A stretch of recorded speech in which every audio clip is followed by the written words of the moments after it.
Sir నమస్తే sir. నమస్తే అండి. సార్ మీ పేరు?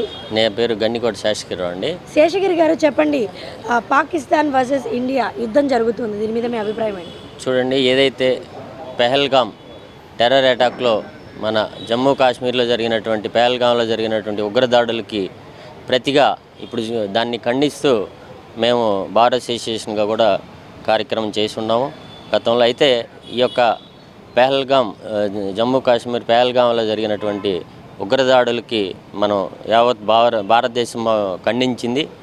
అదేవిధంగా భవిష్యత్తులో కూడా జరగకూడదని చెప్పి కోరుకున్నాం. అదే వాళ్ళు ఏదైతే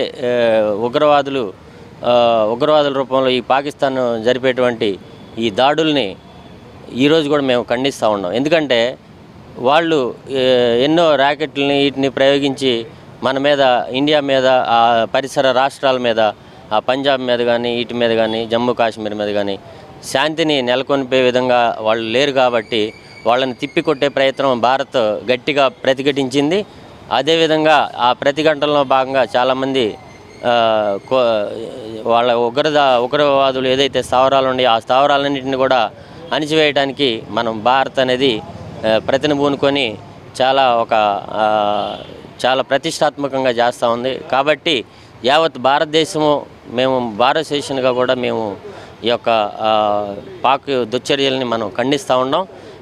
కాబట్టి మిత్రులారా, మనం భారతీయులుగా ఒకటై మనం ఇండియన్స్ అనే నినాదంతో ఈ యొక్క పెహల్గామ్ దాడులు ఏదైతే ఉగ్రవాదుల దాడుల్ని ఖండించామో అదేవిధంగా ఈ యొక్క పాకిస్తాన్ దుశ్చర్యలను కూడా తీవ్రంగా మేము ఖండిస్తూ ఉన్నాం. కాబట్టి ఈ యొక్క 20 టీవీ ముఖంగా మేము పాకిస్తాన్ దుశ్చర్యల్ని తీవ్రంగా ఖండిస్తూ ఉన్నామండి. Okay sir, thank you. Thank you అండి. థ్యాంక్ యూ అన్న.